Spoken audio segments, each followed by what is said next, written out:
Welcome to the Associations Futures Podcast, brought to you by Association Activision. We ask you to join us to discuss the future of the associations community.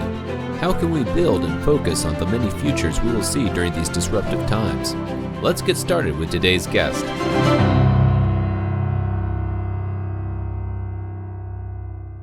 Hey, welcome to today's Association Futures Podcast. And I'm grateful to have Cecilia Sepp with us today. Cecilia is the principal and founder of Rouge Tulips Consulting. She is a recognized authority in nonprofit organization management and a leader who translates vision into action. She shares her expertise as a consultant, writer, speaker, podcast host, and skilled facilitator, adapt in all aspects of nonprofit management. Her company focuses on executive leadership services and content development communications. Cecilia also manages an education program, Rouge Tulips Education, formerly known as the 501c League, to support nonprofit management professionals in their continuing professional development. Her study group for CAE candidates is considered one of the best courses for CAE exam preparation or renewal. Cecilia is the host and producer of a weekly podcast herself, Radio Free 501c3, as well as a weekly newsletter, Rouge Speak, and blog. For complete transparency, I am honored to be one of Rouge Tulip Network's expert partners. And with that, Cecilia, welcome to the Association Futures Podcast. Let's get started. Great. Well, thank you, Michael. It's great to be here. Well, it's a pleasure to have you with us again. This isn't your first time here, and I am so impressed with the work you do trying to ensure that we have association staff seen as association professionals. So what propelled you to make this such a focus of your work? Well, I am so glad you invited me on to talk about that, Michael. And yes, I am really excited to be here for the second time. So thanks again for the invite. The reason that I have become so passionate about advocating on behalf of our profession is because I have dedicated my entire career to this profession. And when I started in this profession, like a lot of us, I didn't even really realize there was one. So like a lot of us, I kind of fell into nonprofit management. It seemed like an interesting job. At the time, I got a job working at the U.S. Chamber of Commerce after I got out of college, and I moved to the D.C. area. And I really wanted to work on policy and issue management because I have a political science degree. So that's what I started working on. And it wasn't until I went to the American Corporate Counsel Association, which is now the Association of Corporate Counsel, that I realized this was an actual business management specialty. And that's when I really started diving in that part of my career. And ever since then, I've just been trying to educate people about it and why it's important. Well, let's explore it just a little bit deeper, if we may. Why do you think there is some question, even within the community itself, as to whether or not people in this business are seen as, let's use your phrase, association professionals? Well, one of the issues is when we bring in specialists into the profession. And what I mean about that, a prime example from my own experience is when I worked at the American Academy of Otolaryngology, head and neck surgery. Yes, you got to take two breaths to say that. We hired a lot of people who had a specialty but didn't understand what a nonprofit actually did. So like we had a magazine writer and he said, I'm just a magazine writer. I don't know what all this other stuff is. And we had people who were experts in insurance coding, and that's what they would help our members with. But they said, I don't know anything about what this is, nonprofit management.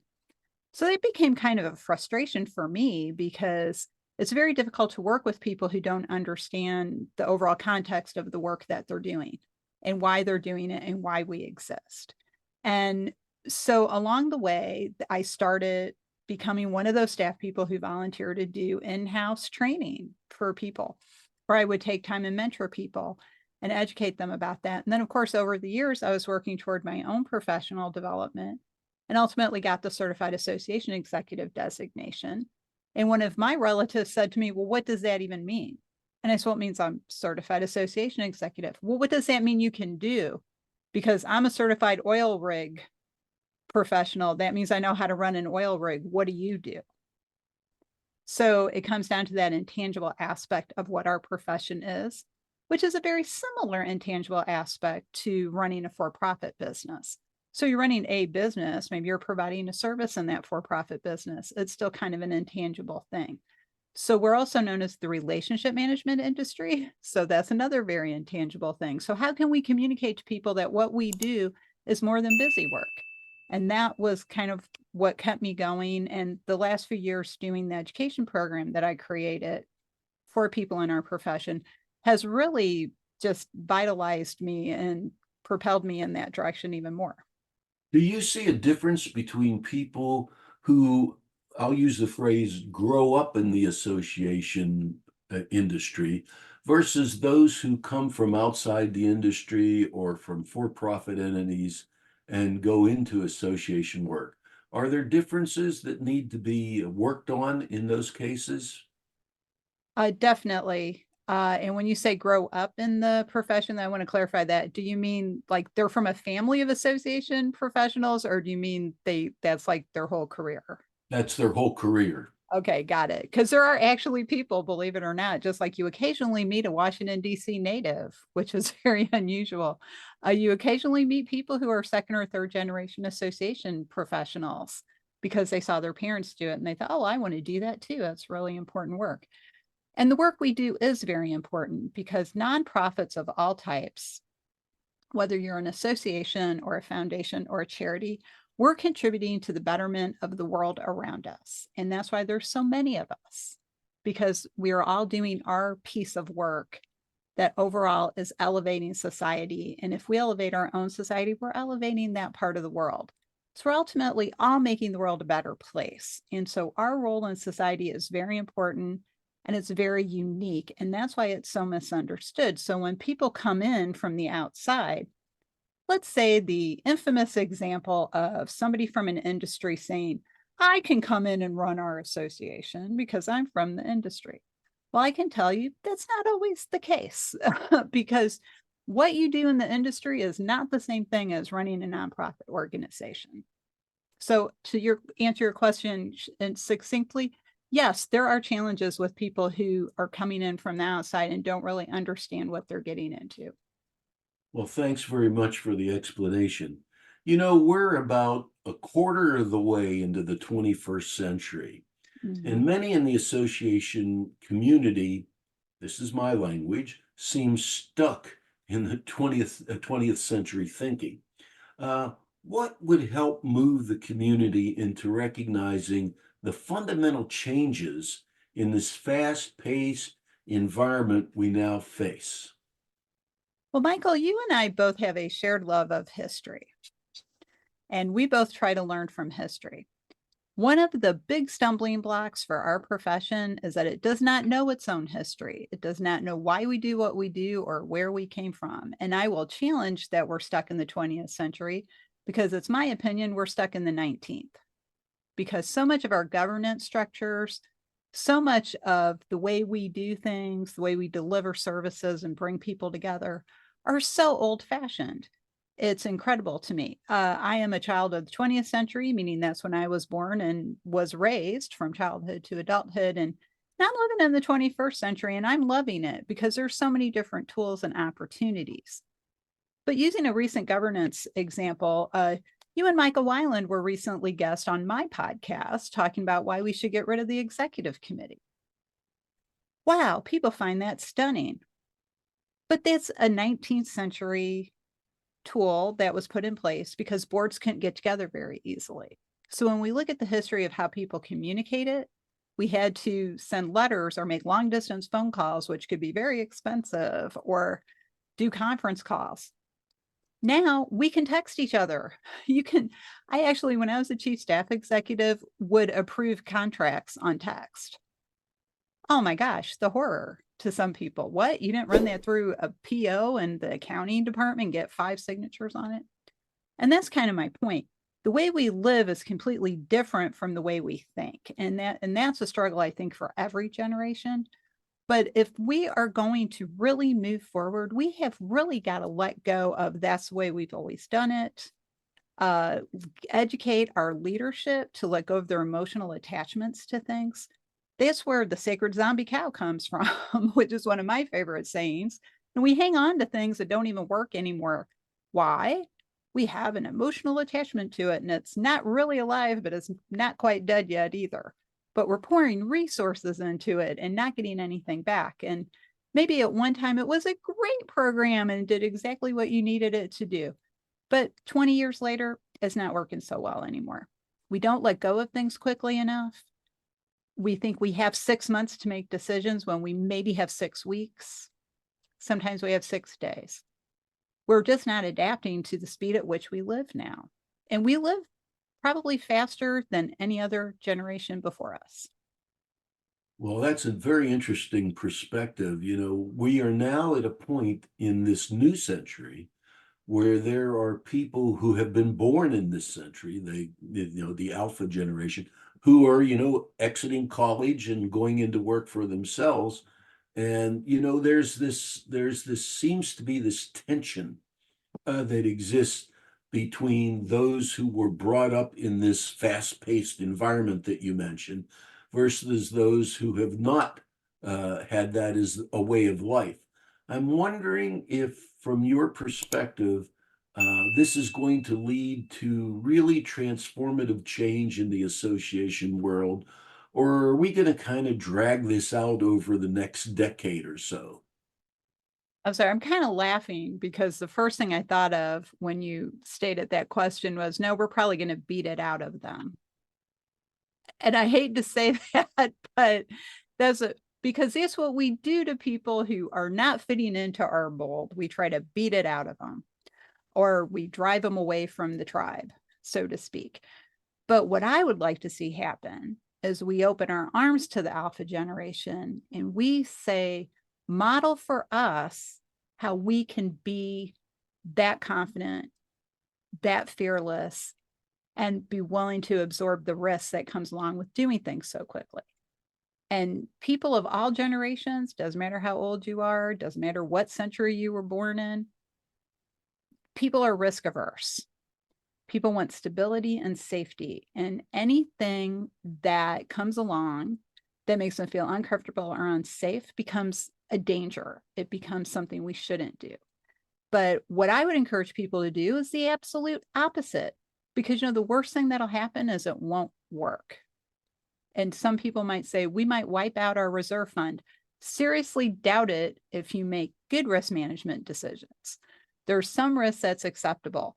No, are you going to go to a roulette table and take the entire $2 million reserve fund and bet it on, 0-0? Of course not. But that is absolutely the attitude people take when it comes to spending reserve funds. We saw that a lot during the lockdown of 2020. Rather than using reserve funds to cover, lost revenue and income, people were getting laid off. And people are your most valuable asset. I don't care what business you're in, because they know a lot of things. They have relationships, they have experience.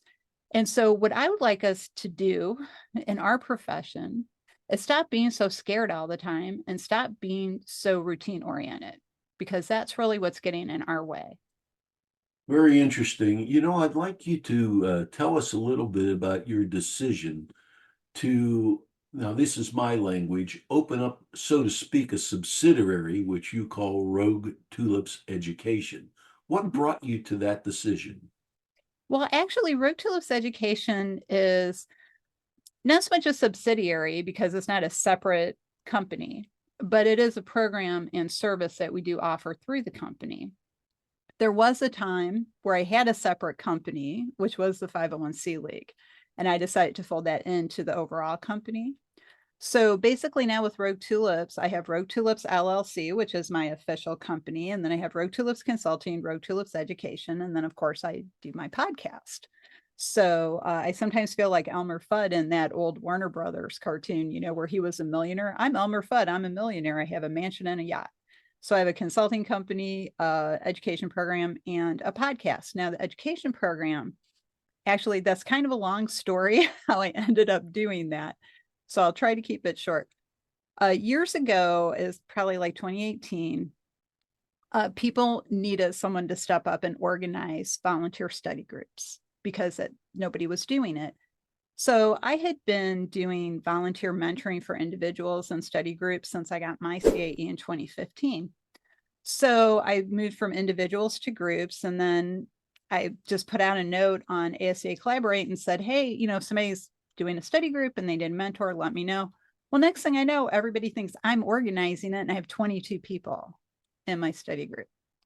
So what I did as an ad hoc volunteer is I just found other CAEs and organized 17 study groups that year or so. And then people start saying to me, well, why don't you charge money for that? And I said, well, I feel kind of bad. I'm a volunteer. And they're like, no, it's valuable. You should charge money for it. So, it kind of grew from there with the study group. But then when the ethics requirement was put in place by the CAE Commission, which so happy they did that, because I think it's a really important part of what we do as nonprofit professionals. Two people, Cheryl Ronk and Jerica Thurman, came to me and said, you should do this. You would be so good at doing this ethics course. So Jerica helped me with the marketing and Cheryl helped create the content. And Cheryl and I have been doing the ethics course ever since. So we were one of the first ones. And then as time went on, Cheryl suggested I add other courses. And so I did. And that's how I ended up developing the education program. That's the short story. Yeah, I know your passion for the CAE. And having said that, I also know that you have an additional certificate, which is probably less known in the community, which is called the ACNP. I have to be careful when I say that, the length.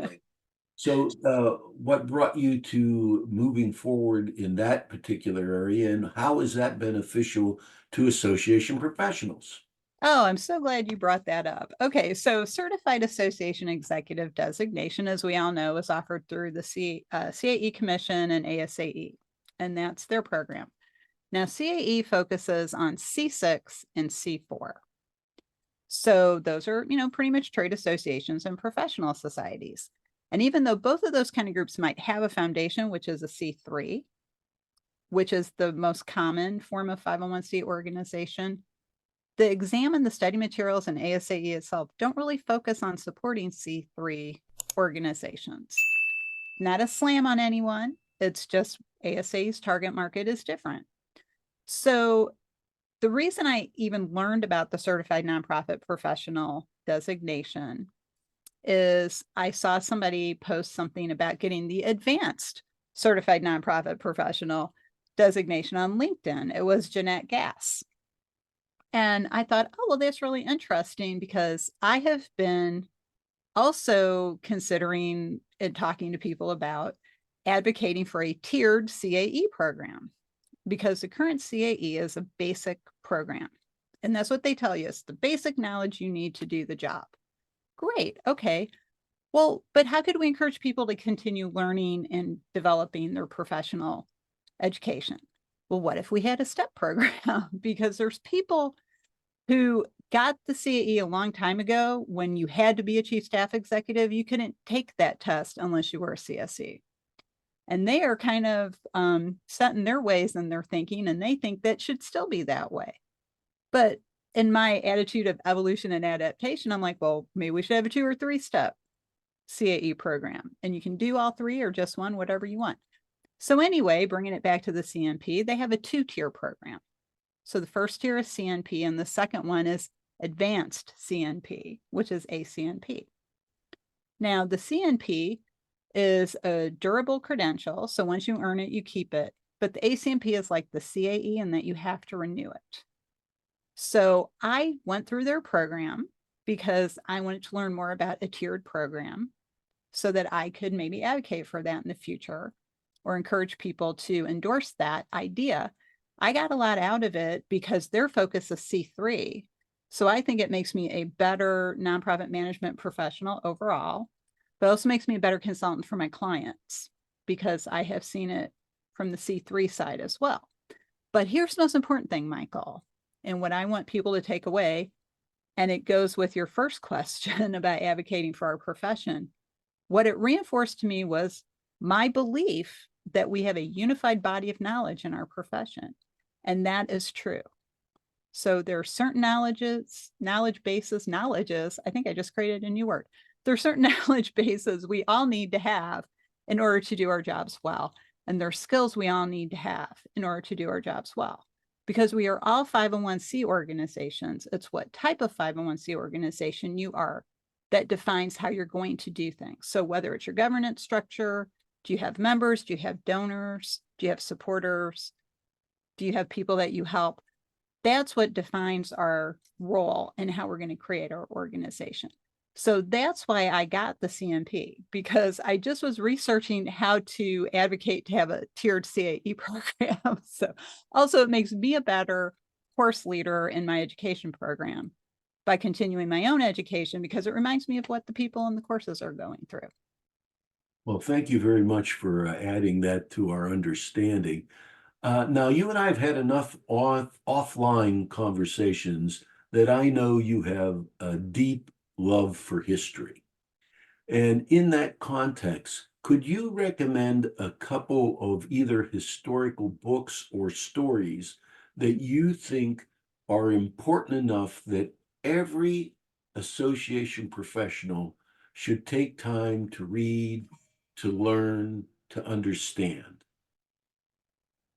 There are so many books I have read that I would definitely want to recommend. But the one that always comes to mind first when somebody says a book is The Art of War by Sun Tzu. Yes, Nicole Rouge, I'm thinking of you, because Nicole likes to kind of tease me sometimes. Well, that art of war thing you do. But the reason I like The Art of War is because, one, it stood the test of time. Let's face it, it's been around for 5,000 years almost. But it has important lessons that we can use in the nonprofit community. It's really, because to sum it up, there's 13 lessons in The Art of War. I'm not going to go through all 13, but the ultimate lesson is this: you must always be searching for opportunities. And that's why I think that's a book that all nonprofit professionals should read. Another good one, if you want to get better at strategy, is A Spy's Guide to Strategy. And it's written by a former CIA agent, and it's a very approachable read. And he's very clear in explaining different approaches to strategies and environmental scanning and situational awareness. So those are the two books I recommend quite a lot. And a story that's been coming up a lot lately in my conversations is the story of the prodigal son from the from the New Testament. And that's the story, if you don't remember it, that's the story about there's two sons that have a wealthy father and they work on his estate. Well, the younger son decides he wants to go party. Dad, give me all my money.